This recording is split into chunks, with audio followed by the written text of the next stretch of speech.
What's up, dudes and dudettes? Patrick from Conquer Custom, and I've got a brand new product from Vevor. Bust out little Patrick knife. Ooh, fancy.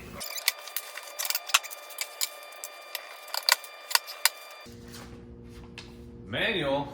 Yeah, right. 5 minutes later. So what we've got here is a 5-ton air jack. 5 tons, that means 10,000 pounds.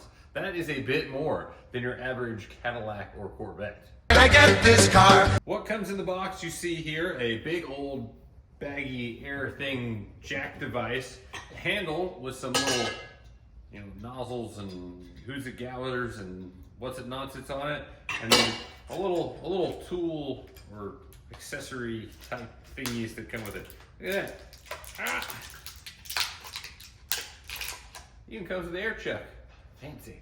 To assemble this thing, you could use regular hand tools, or you can use your sockets and your wrenches and a nice little 90 boy. Assembly of this thing is super easy. They were smart enough to put holes on both sides of this so that if you put it on the wrong way, it doesn't matter. You can still get the hose up in there. The 3 little fittings at the top of the handle here, this one over here with the green ball valve handle, that's your on-off hey guy right there. That's where you're gonna wanna put your air chuck. Make sure you put a little plumber's tape on that bad biscuit so you don't have any leaky leakies.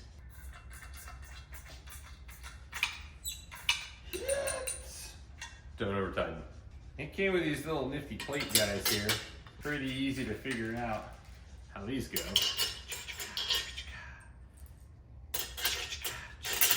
Come on. Keep your hole. There we go.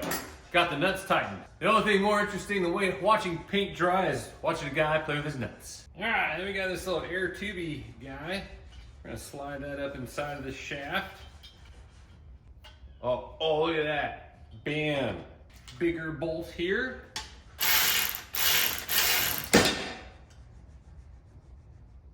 This needs to be able to move, so don't over tighten it.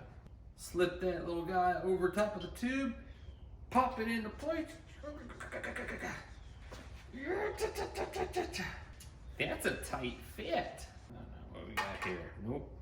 How about this one? Nope. How about this one? Yep. 3rd time's the charm. That's it. Assembly complete. I'd hoped that you could also jack it up, like this would pump air into it. Man. It doesn't. So just jacking it for no reason. I don't know, my mechanical eye says like 6.5. What do you think, Mike? 6.5? Yeah. 6.5 inches. Above average.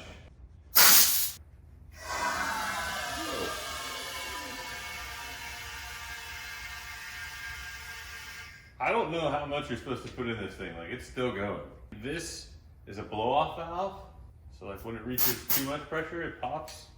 Let her rip, let her eat, huh?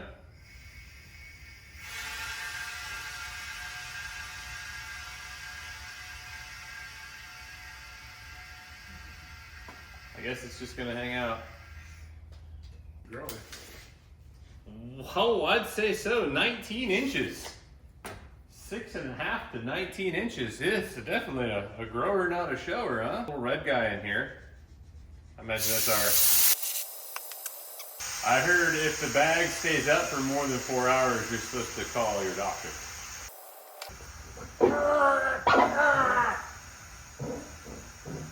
I don't weigh as much as a car.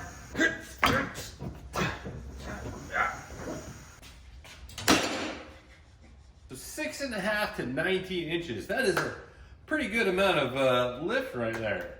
I think we should put this underneath something.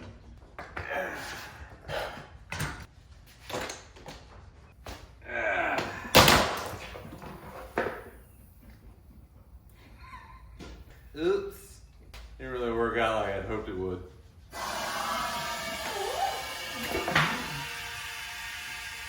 Yeah, works like a champ. Vevor, you guys got any of these little things? I'm gonna need a new one. All right, enough of those shenanigans. Let's go try this on something for real. Ooh, buddy. What? It's cold out here. I'm gonna have to put on some gear. Oh, yeah. Good thing I've got this new Conquer custom jacket to keep me warm. You guys make sure to check in soon. We're gonna have the merch store up where you can get t-shirts, jackets, and all kinds of cool Conquer custom gear. Ford F-350.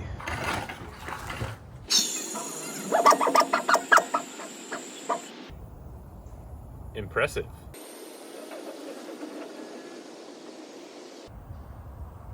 Most impressive. All right, so we know the thing can lift heavy stuff in a perfect environment like on concrete or asphalt, but what I'm really curious about with this bad boy is, can I take it on the road, on a rough terrain? Is it gonna work underneath my trailer, on the side of the road in grass or gravel or something like that? So I'm gonna figure out a way to take this on the road with me. So in my trailer, I generally keep a 21-gallon compressor with me that I take for wherever I'm going so that I can work on things, jack it up, air up tires, all that kind of whatever I need to do. So I fill this thing up before I leave, and it has a 21-gallon tank on it, so that means it can hold that much air. I have no idea what that means. I don't know. It makes 120 PSI for a little wee bit. So let's see how many lifts we can get out of this here jack with a tank that's already filled up and no power. Hello, old Dragon Wagon, and our big old ATC 30-foot trailer.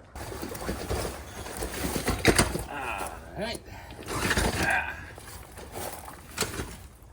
Oakley dokley. Let's say you find yourself on the side of the road or inside of a carport on the side of a shop with a gravel surface, and you want to change a tire on your trailer, but you don't have air out here. It can't reach from the shop. Well, it's okay, because probably you got a compressor inside your race trailer you carry around with you.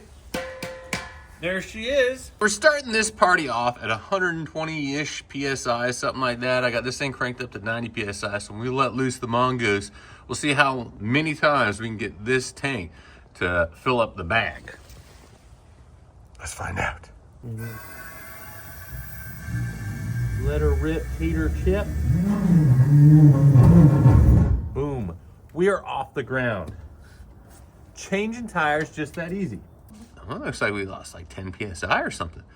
I don't know. Let's hit it one more time, see what we get. Open her up. Boom. We are off the ground. That's pretty dang easy. I'm not gonna lie. After 2 goes, we're around 100 PSI. So it looks like it's pretty close to 10 PSI you're gonna lose per shot out of a 21-gallon compressor. Let's go try this bad boy out on the big dog trailer. Here she is, the big dog, the 38-foot toy hauler converted to race trailer, shimming and nams. It's got a garage in the back that we extended out so we can fit a whole car inside of this bad boy and have living quarters when we go over to go to the racetrack. So let's see if this bad boy can handle this big biscuit if we were stuck on the side of the road and needed to change a tire on it. This thing is super easy to get around on rough terrain. We were at 100 PSI-ish before this lift. Let's see what we got. Bada boom. We had already done 2 lifts on the other trailer, and it still had enough oomph left to lift this big-headed bad boy right here, and I'd be able to change the tire just fine. After that one, we are below 90 pounds, so I don't know if it would have enough to lift again or not. Let's find out. All right, one more. Look at that. Still got enough to do it. Again, looks like we dropped another 10 or so. I can't really tell at this point. The gauge isn't really all that accurate, but let's see if it's got one more in it. Oh, oh yeah. Look at there. Another one. Just because I can't ever leave well enough alone. One more time. Let's see. Is it gonna do it? Is it gonna do it? Again. Man, I mean, we're not getting like gigantic lifts out of it anymore, but it's still lifting it enough where it would be useful. Our pressure is down to like, I don't know, maybe 50 PSI at best. Let's give it one more, why not? The jack has already impressed me. The bag doesn't take all that much air to lift, but let's give it one more shot just for the old shats and gaggles. I can feel it is loose, but no. No. All right. So 50 PSI seems to be the cutoff. You gotta have some more than that. Bummer. Oh, I mean it. Oh! Oh! don't know if you had yourself a little hand trowel, get a little digging. I mean, we're talking into the world survival situation here. If you're out in the desert and this is all you got, still working. It's crazy. Alrighty, end of the day here, we ended up with, 45 pounds, something like that, left in the old Tankarooski, and the thing was still able to, like, pretty much lift it. I'd say great success on taking a portable compressor with you and being able to lift the car several times. That's way more than I thought I'd be able to get out of it. You could probably use a much smaller compressor, like one of the little pancake jobs, and still get the same effect. Well, there you have it, guys. A full review of the Vevor 5-ton air jack. Would I use it around the shop? Honestly, it's probably not what I'm going to grab around the shop, because most of the vehicles that I have are less than 6 inches tall underneath when I'm trying to get underneath the chassis, because everything I build is low. But on the heavy duty stuff, on trailers, things like that, it works absolutely fantastic. I think I'm gonna throw this in my race trailer. That way when I'm on the road, if I need to change a tire, I can do it quickly. I don't have to worry about getting hit by a car because I'm out there for 30 minutes trying to crank some old crappy jack up underneath it. So it's gonna be absolutely fantastic for being on the road. If you guys think you wanna take one of these bad boys home, check out the link down in the description. It gets you 5% off of it when you go buy the bad boy, and it helps out my channel. So I hope you guys enjoyed the review. Hopefully we get some more cool tools from Vevor, and we can bring you some more cool reviews on stuff. But check out all the rest of the videos on the channel where we're doing all kinds of cool stuff. Cars, trucks, tools, flying machines. You never know what we're doing around here at Cocker Custom. Take it easy.